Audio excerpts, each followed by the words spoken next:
that those in your industry follow. Are there different types of analyses that are performed in evaluating potential detrimental influence on the value of the property, and as it would specifically apply in the case of a meter station and gas pipeline? Sure. The process would be to try to isolate transactions that are unaffected by a metering station or pipeline and compare it to the prices of homes that sell that are specifically affected by a metering station and a pipeline. And looking at the delta would identify how much of a change in value or how much of a loss of value or how much of an effect that detrimental influence is on that property. And have you yourself performed any specific market studies about the effect of the presence of a natural gas pipeline and a meter station on the market value of real property? Yes, I have. Could you tell us about those studies? Okay. This will be a little bit of a longer answer, but I'll tell you what it is. First,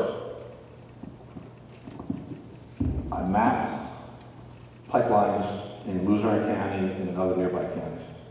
And what I was looking for was a situation where I could have almost the same kind of features in a neighborhood that are present in our neighborhood. So what I was really looking for, I was looking for a location that had a pipeline going through it, had residential neighbors, had some commercial neighbors, had a church, because there is a church right next door to the subject.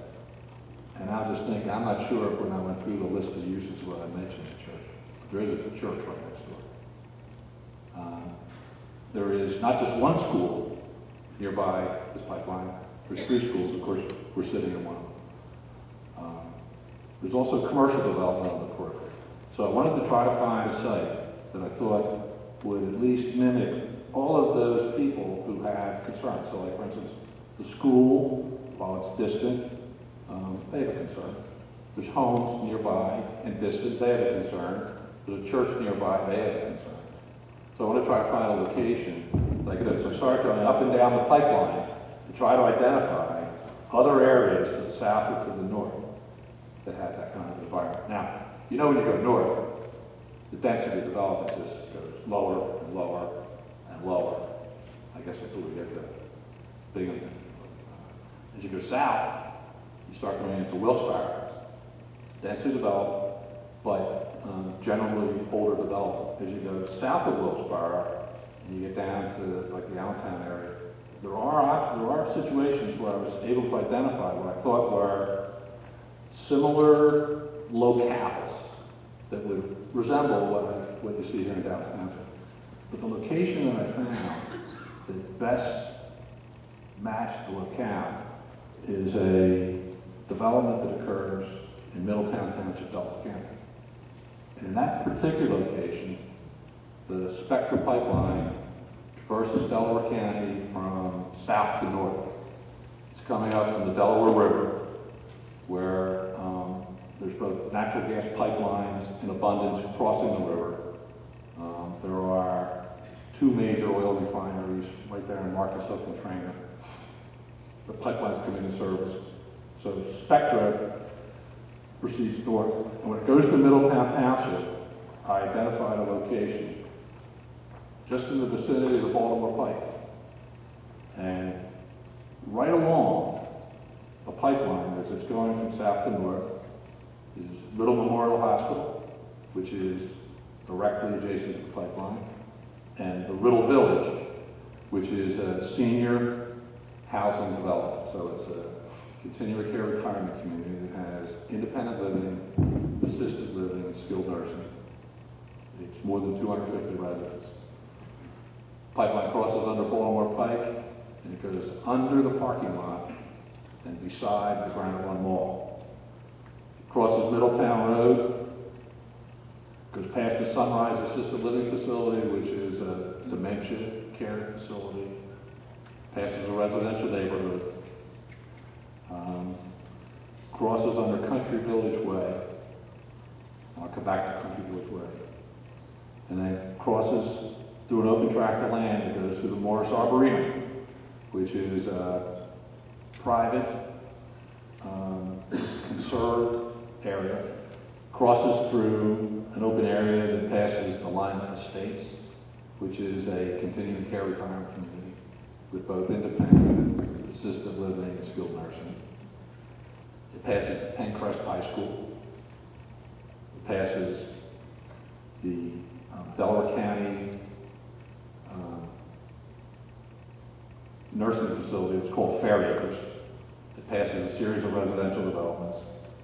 It passes the Delaware County Juvenile Youth Center.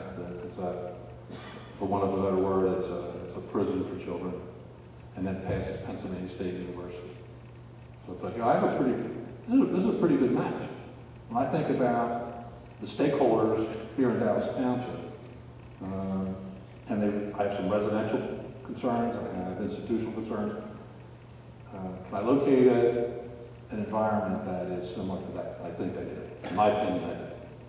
Now, I told Jeff, well, the real question I have to answer is, can you relate something in Delaware County, Pennsylvania, to something in Luzerne County, Pennsylvania? And I think the answer is, if you have decent information, yes, you can. Because I don't think that the buyers or the renters of residential, commercial, industrial, institutional, or agricultural real estate in Delaware County, or that same group of people in Luzerne County, evaluate property any differently. They're looking for best location, best quality, they're looking for all the best things. The people that are selling real estate are doing the same thing. So to the extent that you have a geographic difference, I think that's something that has to be thought about. But as far as I'm concerned, you're really mimicking the same environmental differences, the same economic differences. So I'm going to talk about one development that occurs in Middletown Township.